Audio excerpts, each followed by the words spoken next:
Fala, galerinha amada, bom dia! Estamos juntos aí para mais um encontro. As férias estão chegando ao final. Quem já voltou, sucesso aí nessa segunda etapa do ano, no segundo semestre. Saibam que vão ter mais dicas aqui. Foco, determinação, muita alegria também aliada ao comprometimento, planos de organização e com certeza todos vocês cumprirão aí o seu propósito. Saibam que por dia a gente consegue cumprir as nossas metas desde que a gente se organize, né?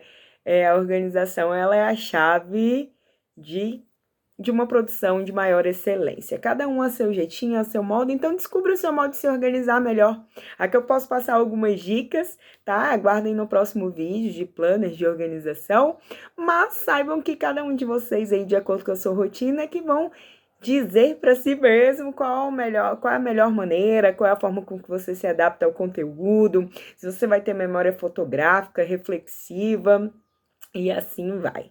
Final de semana eu participei de uma conferência e teve um assunto que veio à tona que eu acho pertinente conversar aqui com vocês, alunos, amigos, pouquinhos seguidores, né, aí, mas professora Lorena, por quê? Por quê que as redações não têm vindo só de cunho social? Principalmente em dissertativo argumentativo. Eu achei que eu ia falar de violência, de segurança pública, eu achei que eu ia falar da privatização do SUS. Professora, o que está acontecendo com o mundo? Para com o mundo, para que eu quero descer. Galera, é o seguinte, dentro do universo do discurso, na redação, principalmente no que tange a estrutura, tipologia textual, nós temos vários certames, e cada certame vai ter o seu segmento, o seu direcionamento, né?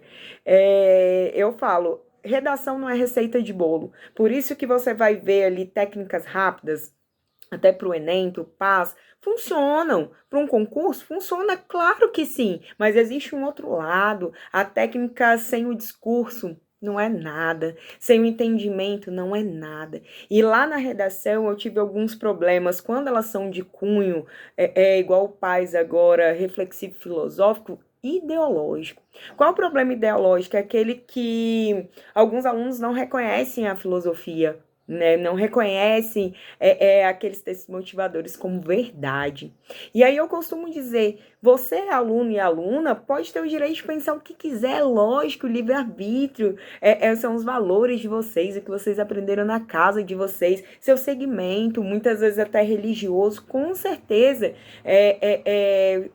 os professores de redação, as técnicas de cursinho, ele está aqui para respeitar com certeza a sua ideologia. E a prova reflexiva filosófica, ela vai estar no campo da filosofia, porque dentro do Ministério da Educação, nós temos algumas diretrizes educacionais que vai reconhecer a sociologia, a filosofia, a própria história, né? São pautadas em teses. Então, o que vai cair na redação como reflexão é a psicanálise, quando ele é de cunho filosófico. Então, é muito comum cair Foucault, é muito comum René Descartes, Platão, Aristóteles.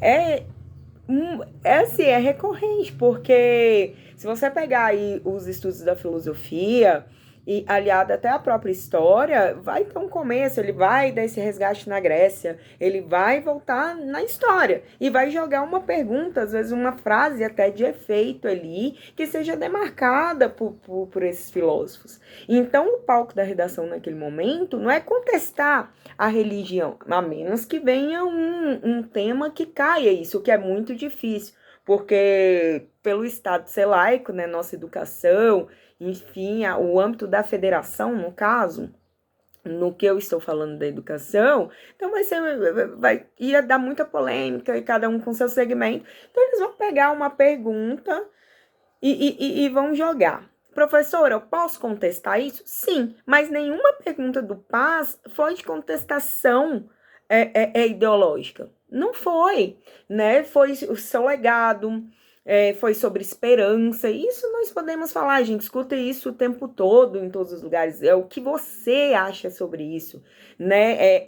Num argumento consistente. E aí, se você tiver a tese, sim, de uma pessoa que você admira, que respeita, um artigo publicado, que tem como dar repertório produtivo, você pode colocar sim, porque o objetivo ali é te trazer para uma reflexão social. O tema não é social, mas e você? Tá, o problema a gente já sabe que está acontecendo. A gente vem numa questão de pandemia, mas e você? Está fazendo a sua parte? Porque muitas vezes, dentro do texto dissertativo argumentativo, as propostas de intervenções, elas já estão ali, aquela receitinha de bola, né? A gente modo efeito, detalhamento do efeito, modo barra meio, e aí você já, o agente governa, né, e vai indo, né? Nunca houve-se tanta transferência de culpa depois que foi adotada essa tipologia textual do que nos últimos tempos. Por isso que a gente já tem que se preparar para uma mudança aí para o texto dissertativo expositivo, que é o que já cai na maioria dos concursos, né? E dentro do PAS agora, que foi a dissertação pautada em perguntas filosóficas, de reflexão da psicanálise, né? Que o que é a psicanálise? É o estudo do indivíduo, é o estudo, é o que você pensa, é como você pode pegar os seus defeitos, suas qualidades, as suas questões e se portar diante do mundo que vai precisar de você para a transformação social. Né? Então, assim, e aí? O problema aconteceu. E você tá fazendo o quê em relação a isso? Tá reclamando do sofá? Tá colocando práticas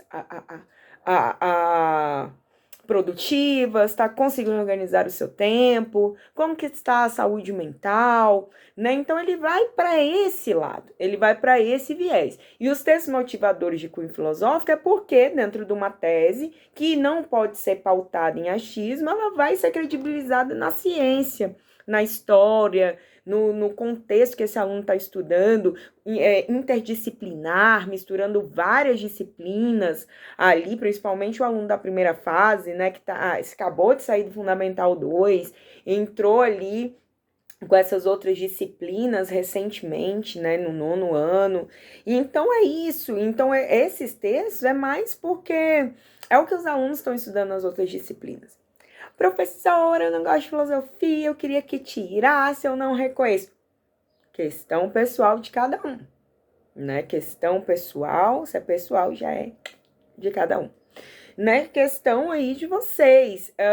Dentro da redação, não é para se mudar pensamentos ideológicos. Tanto que existem vários tipos de textos motivadores. Ele vai ser, muitas vezes, um inciso da Constituição, ele vai ser letra de música, ele vai ter textos filosóficos, ele vai ter textos literários, ele vai ter correlação de cinema, já para falar todas as linguagens e que todos os alunos que possam fazer, eles entendam de acordo com a sua identificação ali, da sua maneira. O melhor texto que ele achar mais pertinente sobre aquela temática. E o texto motivador é para te dar um norte, é para te dar uma luz. O texto motivador, ele não é para mudar a ideologia de ninguém. Ele é para transformar ali o seu pensamento, falar aspectos positivos, muitas vezes negativos, revalidar aquela temática, né? Igual o tema da esperança. Todos nós temos a nossa. Mas aí, como que você vai credibilizar seu discurso? Né? Qual o legado ali também que caiu que você quer deixar para a humanidade? Né? Olhar de fora toda essa situação. Né? Se eu tivesse que fazer hoje uma conferência para falar de mim, será que eu estaria orgulhosa das minhas práticas? Então, ele quer mais que provocar o aluno que está nessa fase ainda de escolaridade a refletir o seu papel de cidadão dentro de um grupo em que todas as nossas ações vão interferir de certa maneira o outro. Não tem como ser alheio às circunstâncias, né? Não precisamos esperar ali que a gente tenha, igual eu já ouvi, preciso de muito dinheiro para poder transformar a vida de alguém, ou para poder fazer caridade, para fazer doação. Não. Né? Eu tive alunos assim falando, poxa, mas eu não sei ainda qual legado que eu quero deixar. Essas temáticas é para que vocês comecem até a refletir sobre questões que vocês ainda não estão pensando. Sabe? Então, vem um papel fundamental. A redação ela é incrível, porque ela não quer saber só a gramática normativa, ela não quer saber só aquela regra. O que é uma concordância verbal e nominal ali? Quais são os tipos de sujeito, que tipo de predicado você usou. Ele quer saber o discurso, ele quer saber, tá, que tipo de ser humano você será quando você enfrentar a fase adulta, como você vai servir ali ao seu estado, né, como você vai representar a sua profissão, a profissão que você vai escolher, quais são as suas capacidades de respeito em relação ao outro, por isso que tem a parte de direitos humanos, né? Então ela é mais do que isso. Agora, uma coisa eu te digo, não vem mudar ideologia de ninguém.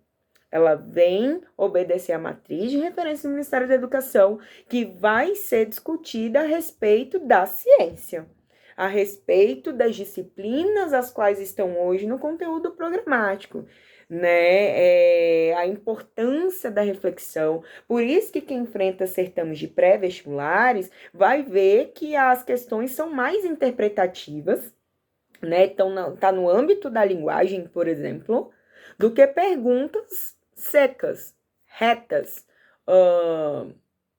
de fácil memorização. Ele quer saber o que essa galera tá trazendo de conexão. Aquela linha do tempo que eu sempre falo. Tá? Então, fiquem tranquilos. Temáticas filosóficas, perfil reflexivo filosófico, mesmo que não seja de acordo com a sua ideologia, ele vai vir com uma pergunta que vai abarcar vergonha, medo, esperança, amor, a beleza, padrão de beleza, no caso, ele vai abordar saúde mental, ele vai para o campo da psicanálise e ele vai falar de sentimentos que todos nós temos, independente de ser denominado na filosofia. Esses são sentimentos relacionados a todo o ser humano e que cada um vai sentir a sua maneira. Por isso que eu tenho, às vezes, 15 mil, 20 mil inscritos, 100 mil inscritos num certame e toda a prova que eu pego, ela é diferente. O tema é o mesmo, a cabeça das pessoas são diferentes. Suas ideologias, os seus repertórios. Às vezes vocês podem citar uma coisa ou outra. Principalmente quando é um filme, assim, na Netflix, que tá na moda e tal, que acabou de ser lançamento e que vem calhar ser a mesma pauta. Mas mesmo assim, cada um de vocês é um universo. E vai ter o seu jeitinho de dizer as coisas. A única preocupação é repertório produtivo, e aí, se você tem, pode resgatar onde for. Ah, porque professor, aí teve, né, na conferência, teve tem uma música que eu escuto na minha igreja, que dá para colocar, que tem um tema assim, assim, assado. Eu falei, coloca quem é. O compositor escreve aquele dá, tá registrada? Tem como provar? Ok. Tem correlação com o tema? Não vai dar tangência? Ok. Não importa da onde venha, né? Você tem que fazer um bom casamento discursivo, que eu costumo uma tessitura textual, ligar esses pontos, ligar a toda a estrutura do seu texto. Texto dissertativo, início, desenvolvimento, conclusão. Não precisa se preocupar com a proposta de intervenção. Tranquilo. Terceira pessoa, você vai trabalhar ali a informação, né? Vai correlacionar esses argumentos. Tem gente que acha que o texto dissertativo argumentativo não tem tese, ou que o texto dissertativo, ao contrário do dissertativo argumentativo, não tem tese. Calma lá. Ele vai ser acerca, sim, de uma informação, vai ser pautado na informação de uma tese, a diferença é que você não vai ter que trazer proposta, né? Mas o texto dissertativo, ele também é pautado, de certa forma, o quê? Numa espécie de argumentação. É discurso. Todo discurso você vai o quê? Informar, mas trazendo ali sobre uma pergunta, né? Os temas do PAS, por exemplo, que são acerca de perguntas, você vai ter que responder aquela pergunta na sua redação, né? E o que seria responder se não argumentar? Né? Então a gente tem que ter cuidado com isso daí. Tá ok? Mas fiquem tranquilos, galera, que não reconhece a filosofia como pauta. Olhou o tema, pegou o texto motivador, não concordou com ele, tenha seu repertório, estude, traga o teu conhecimento, as suas correlações interdisciplinares, traga sim o que você acredita sendo impessoal, né? Porque tem que ter aquele distanciamento da regra tipológica e ó, partir pro abraço, nota 10. Beijo, beijo. Tchau, tchau. Até o próximo vídeo.